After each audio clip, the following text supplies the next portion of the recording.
Today we're diving into a juicy topic, dating in Australia as an expat. Is it chill? Is it confusing? A little chaotic? Or all of the above? When I first moved here, I had no idea about the dating culture in Australia or what to expect. Like, are people more direct, less romantic? What kind of conversation is acceptable? A little deep or superficial? Do people consider just hanging out as a relationship stage here? Anyway, here's the real tea on what's it like to date down under. From apps to awkward encounters to my honest tips at the end. So first impressions right off the bat, I noticed dating apps are huge here. So if you're new to Australia, Tinder, Bumble and Hinge are the holy trinity. But the vibes are different on each platform. Like Tinder is more short term if you're a working holiday or a tourist visa holder. Most likely you'll end up there and find a lot of people to meet. Now Bumble is kind of a weird one. It can fall into short term but also medium to long term kind of relationships, but I would classify it as medium to long term potential more than the others. Now Hinge I think can be like any of these can be used for either kind of relationships, but I think Hinge is more focused on long-term relationships. People might even say, oh, I'm on Hinge, so I don't do the short-term thing. If I wanted to, I'd be on Tinder. And in other places, people might be like, let's go on a dinner date on Friday, let me take you out. But here it's more casual. It's more like, let's grab a drink and see how it goes, see if we click. Very casual, super laid back, and sometimes a little too laid back. And don't be surprised if you encounter Australian slang in there.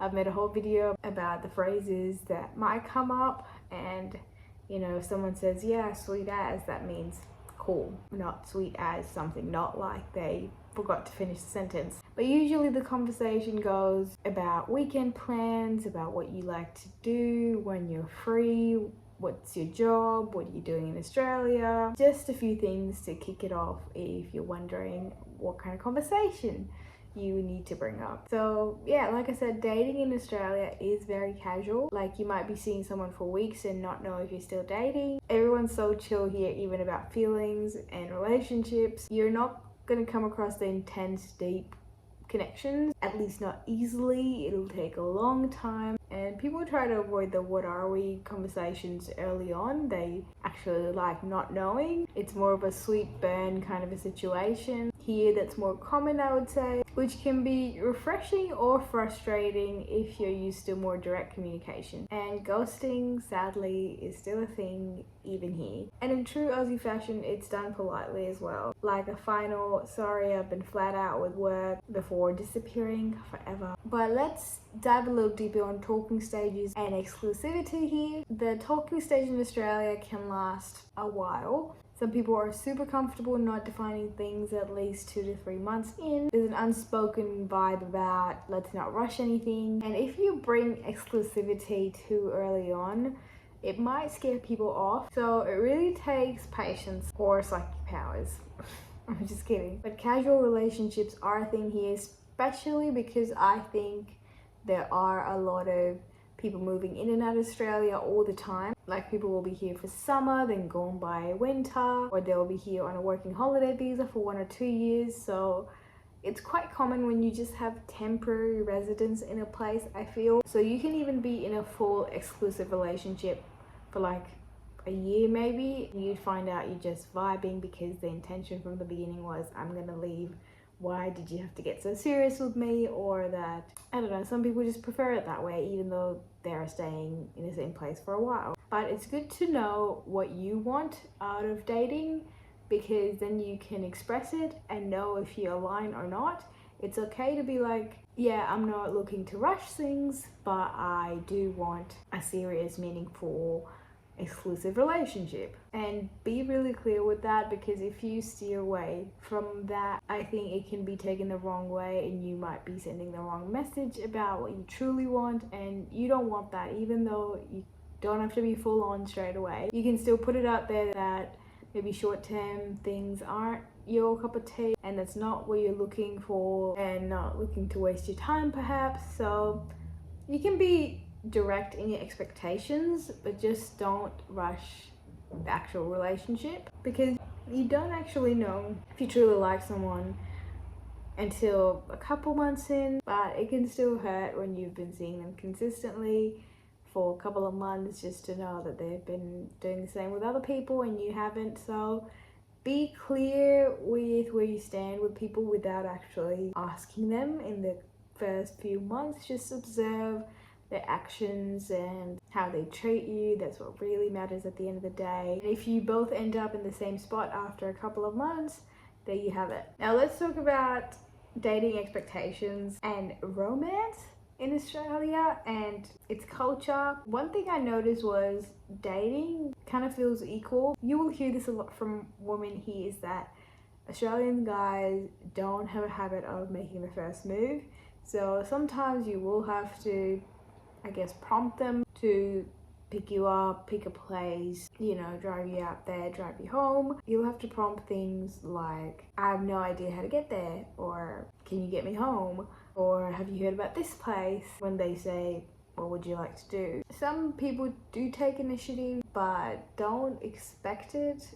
Dating here kind of is like a blank canvas. Nobody has defined what the expectations are because everyone here is super independent, I feel, at least in big metropolitan cities. So don't expect cheesy grand gestures straight away. Aussie romance is more like want to grab fish and chips by the beach, like more wholesome, intimate, I guess. But if you're not up for that, you can still suggest another plan, and don't feel like you have to commit to it if you're not actually excited about that date, because it's also your date. Now let's talk about dating as an expat and what that's like. A lot of people will say Australians don't date foreigners, but I don't think that's true. Australians do date foreigners because Australia is very multicultural, but be ready for them to clarify some stereotypes because everyone hears them, and it's kind of an interesting date conversation as well to understand more about each other. And like I said, expect the are you in Australia long term or do you want to stay in Australia long term, like 5 minutes into a date, because it is quite a common problem or occurrence here. There's of course visa stuff that can complicate things and come in between dating, like if you're a student or a working holiday maker. Some people might avoid dating expats because they just think you're here temporarily, so what's the point? So communication is key. Also expect a lot of questions about where your accent's from, where your parents, did you know anybody here before moving? And there will be some funny moments and some cultural shocks, like getting a message saying, are you keen to catch up? Keen just means are you up for it, and that sentence does not mean that they're asking for something more intense. And if someone says yeah, nah, it doesn't mean yes, it means what's at the end of that phrase. So if it's yeah, nah, it's no. If it's nah, yeah, it's a yes. So don't be afraid to ask if you don't know something, because they know their language is a bit funny and confusing. But I love it. I loved knowing how they say things and express things. And if someone asks you for Sunday sesh drinks, that just means day drinking at around brunch time, 12 o'clock. You know, cocktails, great vibes by the beach, especially if it's a good day. Even expect to go to the beach as a date. And I don't think that's common everywhere around the world. On a good day, you would want to make a great date out of it. After all, you know, you can get brunch or Sunday sesh drinks, beach, and then maybe a pizza with a sunset later on. Just an idea, putting it out there. It's a good way to spend time with someone when it's a gorgeous day to spend outside. No regrets there.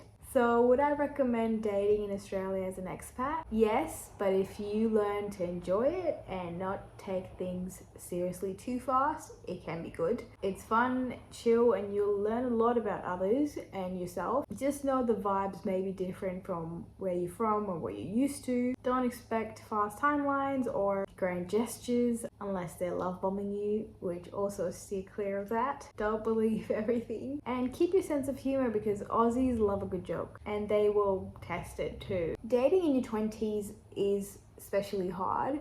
So I've made a separate video covering all of the problems and how you can make it more fun. So go watch that next. And if you've dated in Australia or are planning to, drop your funniest stories in the comments. I'll be replying to a bunch because I love reading them. I'm posting every day on here about life in Australia and self-development. So follow along and I'll see you next time.